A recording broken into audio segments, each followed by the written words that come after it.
This is a Mini Cooper S, but not just any Cooper S, this is the electric version. And I have to say, I drove quite a few Minis, different models, also including the Cooper S, the petrol version, which was a lot of fun.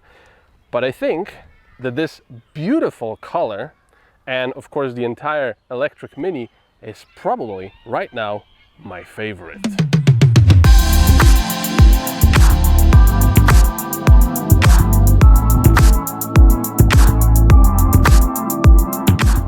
The electric Mini won't be difficult to spot, as it gives you quite a few clues it's not an ordinary car.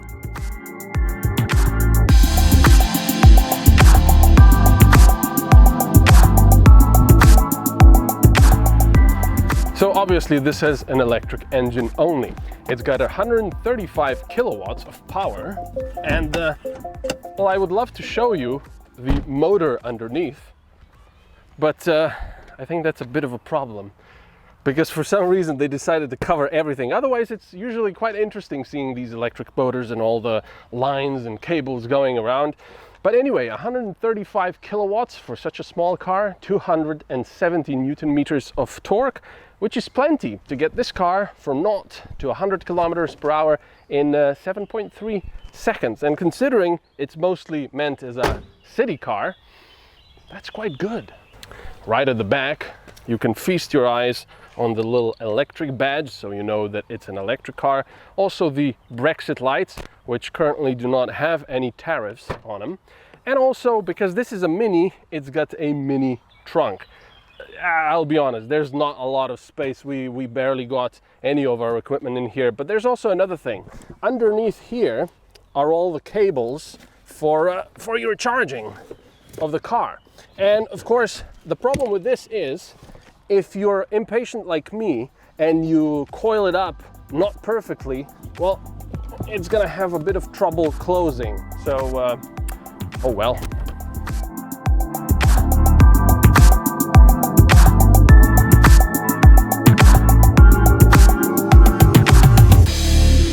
The interior is the least likely to betray what's under the hood. But I really like the fact that it's all made with fun in mind and great for the young people, or the young at heart.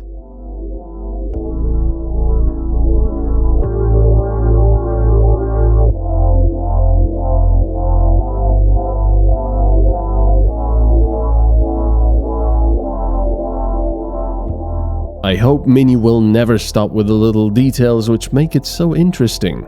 Cool designs on the dashboard, switches that make you feel like you're in an aircraft, and so on.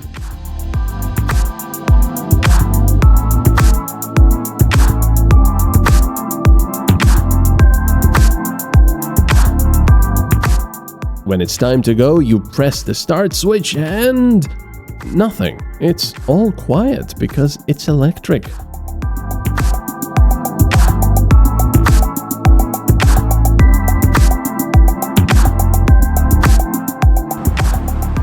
So I hope you'll excuse the sound of the ventilation, because I have the AC on.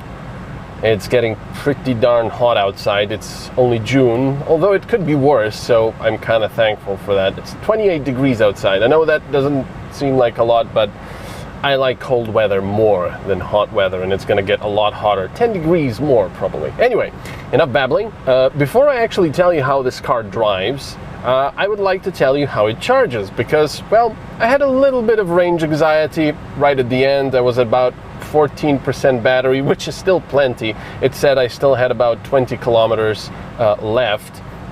And I came here particularly to this motorway location because they have a fast charger. Now, this is, with the navigation, this is done really easily. You just look for charging stations and it'll tell you the closest ones, and it'll also give you a little icon which will tell you whether it's a fast charging station, a slower charging station, or a normal, I don't know. I don't quite understand all the differences, but I know that fast is best, because I arrived here with, like I said, 14% battery, and I've been charging for about 10 to 15 minutes now, and it's already at 66% battery. Now, in the manual it says that in about 35 minutes, you can charge it from 0% to about 85%, which, well, it's pretty fantastic. So if you do have to make these longer drives, I suppose you can just plan that when you're almost empty, you'll arrive at a fast charging location, get a bite to eat, stretch your legs, and yeah, I mean, it's not really that much of a problem. Unless, of course, I don't know how that works, but if you're driving a lot at higher speeds and the battery starts overheating somewhat and then it doesn't want to charge at full speed. But anyway, yeah, I'm really quite happy with this. 68%. I've got 108 kilometers range already. So while we wait for the battery to charge, which is now at 74% already, and I can see it going up all the time, despite the fact that I've got air conditioning on, all of the instruments on, everything. So that's pretty nice. I can also talk about a little bit about the interior. Now, this is a Mini.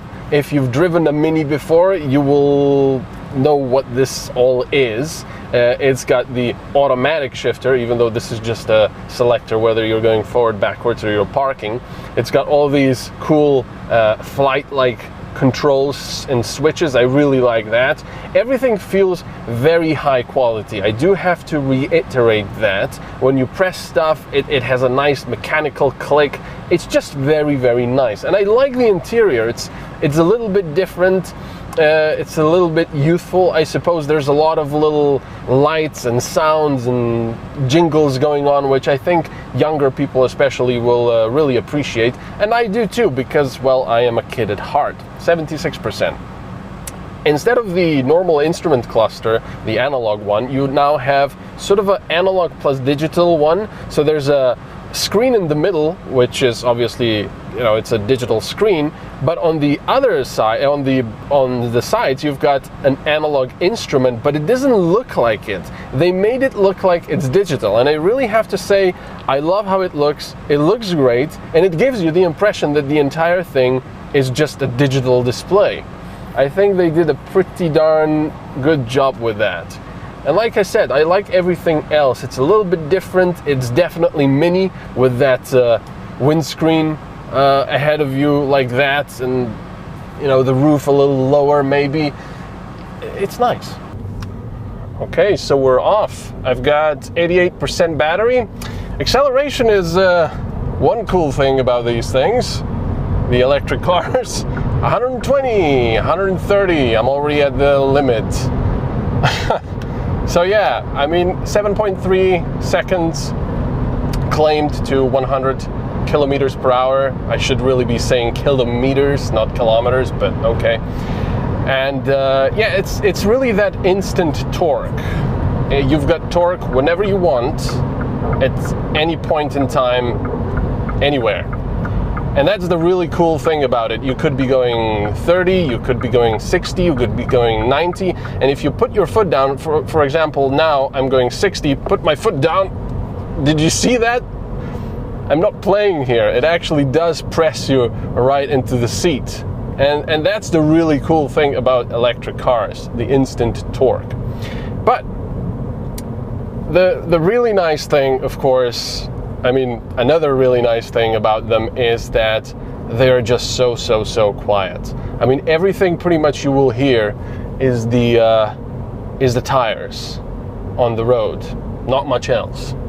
So they are extremely relaxing to drive, especially in the city where the tire noise is, well, even far less than what it would be on the motorway. And I love that about electric cars. They are just excellent for relaxation. So what about fuel consumption? Well, there isn't any, obviously. I mean, not directly. You do get power from coal power plants and so on and so forth, but let's leave that where it is right now. But yeah, it's a bit weird how I could tell you about the consumption. What I can tell you about is range and also the average electrical consumption. Now, my average electrical consumption, I don't know if that will tell you anything or not, and it's actually falling now, despite the fact that I had a bit of fun on the road, is 12.2 kilowatt hours per 100 kilometers. Now, I believe that's actually lower than what the specification says that would be combined consumption. But of course, I didn't drive it a lot on the motorway. 12.1, there we go. So, I do have to say that the range, they say, 200, what did they say, 35 kilometers, something like that, is actually pretty accurate if you've got a full battery, because, well, I got, let's see, I picked up the car when it was completely charged, 100%. Let me just put my limiter on. Completely charged. And then I drove it home, and driving it now, I did a total of 301 kilometers, plus my colleague, who drove it a little bit on the motorways as well, at full speed. And I only topped it up at home at around 75%. I topped it up to 100% and that was it. And I did, yeah, 300 kilometers. Well, that's plus the fast charging right now. So what is the verdict about this car? Well, this fast charging, this is the first time I actually experienced fast charging, despite the fact that I already had plenty of, well, electric cars. Well, plenty. I had a few electric cars on our channel. But yeah, this is for some reason the first time I actually tried fast charging, and I'm impressed. I am impressed. And actually, you could call it fast charging. It's not get up there, fill it up with petrol, and in 5 minutes you're done. It is a half an hour thing, but it does actually charge it almost up to, I don't know, 85%, like it says it does. So yeah, that's pretty nice. And the other thing is, I just love how nice and relaxing this car is, because it's electric. There's no gears, there's no changing, there's instant torque when you need it, there's no sounds, there's very little service involved. You don't have to check your fluids, you don't have to check your oil, you don't have to add blue fluid because it's not a diesel. It's just really, really, really nice. And I like how this car looks. I like the little details it tells you, oh, this is an electric car. The only thing that is a little bothersome is that, of course, well, like Mini always was, but it's a little bit expensive, I feel. It starts at, I think, 36,000. This car with this equipment level, it's not the top of the line, it's almost the top of the line, this one is 40,000 euros. Ouch. Of course, you will have incentives buying an electric car, but in this recession now, yeah, I don't know. But I really like this. It's nice. It's a lovely run around for cities, and even if you go slightly longer ranges, just make sure that you've got some fast charging stations in between. So here's the funny thing. Me and my colleague are sort of polarized about this car. Only in some things. We both think it looks pretty interesting, pretty good, but he's kind of polarized about all the bleeps and blops that go on, and I kind of like them. I mean, you know, this is usually probably going to be driven by younger people, or younger at heart, and I kind of like that. Also, he says that definitely for people with herniated discs like his, these seats are no good. Now, I fortunately don't have that problem yet, so I find these seats pretty comfy. I mean, I probably wouldn't want them on very long drives all the time, because they are kind of sporty, but they are not uncomfortable, definitely not. But he doesn't like them. He also doesn't like how the car handles, which I found a bit odd, because I thought it was pretty good. I mean, it's going to be a heavier car because of the batteries, but the batteries will be down low, so it should be pretty good in the corners. And I tried it, and it was.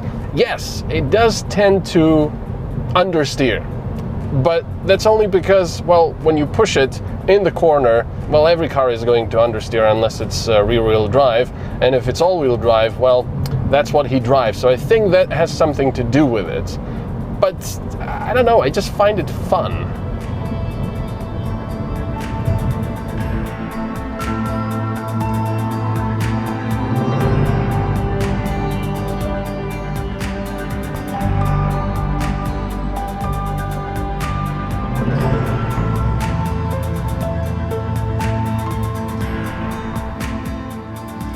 The electric Mini Cooper S starts at 33,400 euros. For the fully equipped one, you'll be paying 42,000 euros, while the test model costed 40,000 euros, because it didn't have a panoramic roof. You have to also take into the account the price of electricity in your area and any possible monthly subscriptions for electric charging stations if you'll be charging the car at other places than just at home.